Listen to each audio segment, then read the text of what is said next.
Hello everybody, my name is Derek and this video is entitled The Mad Federal Reserve Chairman. I'm not stating that our current chairman, Mr. Ben Bernanke, is like that mad scientist with these mad scientific or mathematical plans to do whatever they want to do. But you never know, who knows? After all, right now we have our chairman who has a great policy on secrecy. Is that a mad plan?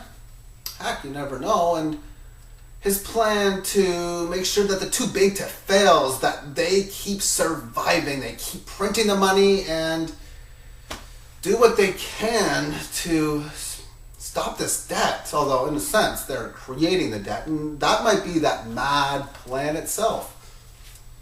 I don't know, I'm sure though that Mr. Bernanke has a heck of a lot of stress with his job and a lot of pressure, especially when he has to execute that kick-ass exit strategy of his. And I don't know if I could do a better job or not, but I'm sure there are many people in the world that could. I don't think they would ever ask me to be in that position, nor would I try to qualify for it.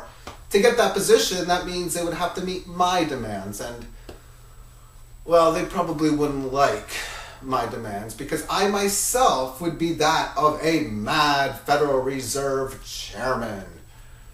And I would have some mad plans, I guess. The first one of which would be to eliminate debt at its complete level. No more whatsoever. Nobody owes any more money at all. Next, you eliminate the old rich getting richer, poor getting poorer, at least by fixing the symptom and not the disease of it anyway. And I could do that instantly. Very, very, very instantly. Because all I would have to do is come out and print 100 billion sets of $100 trillion. There are about 7 billion people on the planet. Every single human, every man, every woman, every child, baby, senior, it doesn't matter, would get $100 trillion. Bang, bingo, boom. The rich getting richer, poor getting poorer problem is fixed. Yes, you would still have less money than, say, the Walton family that run the Walmart. Less money than Warren Buffett, but not by much anymore, at least by percentage. If you had $200 million less than this rich person before, you would still have $200 million less, but you would pretty much be around the same keel with this strategy. So if I print off 100 sets or 100 billion sets of 100 trillion, that means I would still have well over 90 billion sets of that money left. Whatever is needed, I would pay off this national debt. No more. God, no more. Whoever has an accounts receivable, it will be paid off. If you are owed $50, I will give you that extra $50 on top, of course, of the 100 trillion you got originally. Now, what would be next? Well, if anyone happens to have babies in the future, which is like duh, then that's 93 billion or so different newborns coming in that will have $100 trillion. After all, it's pretty easy to make. You just print it up and you give it to everybody. The Africans, they got money.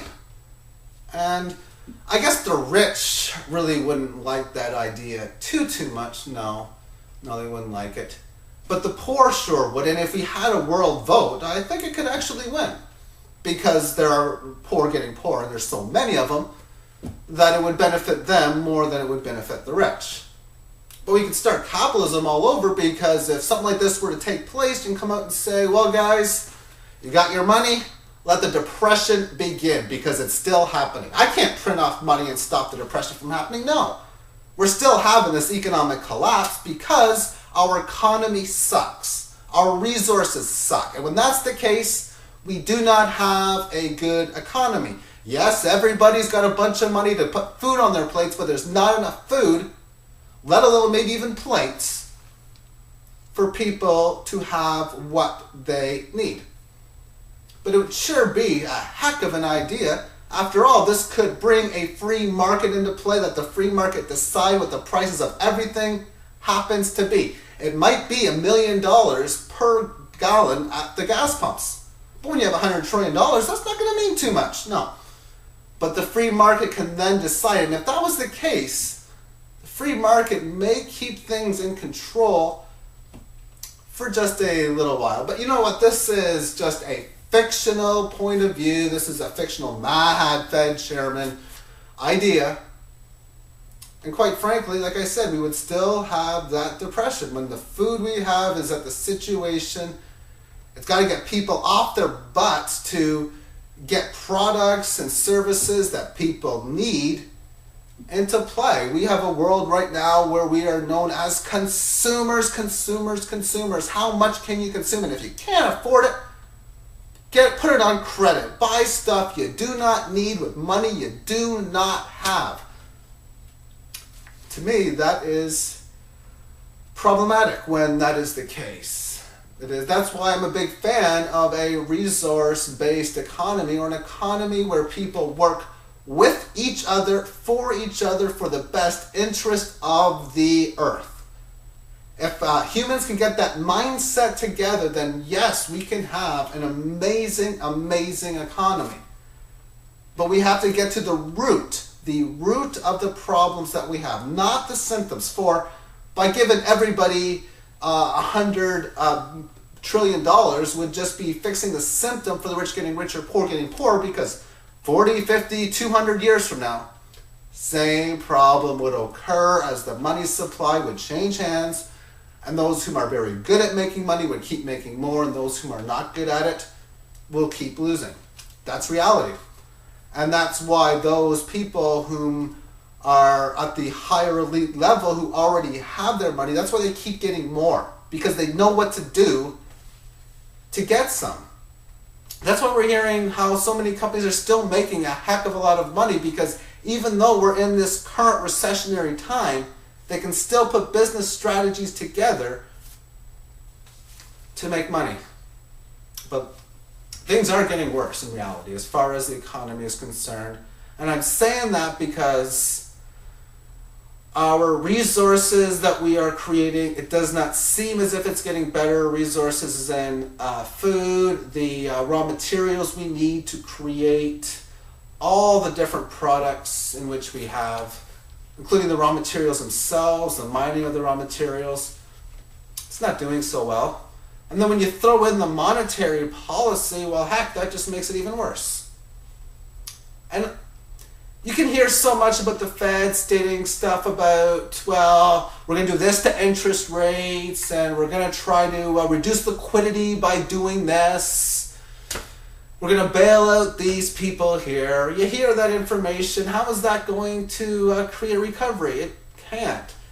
For one to happen, for a real recovery to happen, that means the collective unit of all of us, not just in the United States and Canada, but throughout the entire world. There's 7 billion of us, to work together to make changes. First, finding out what the root of the problem happens to be, and then when you can address the root of the problem, then you can address making the positive changes.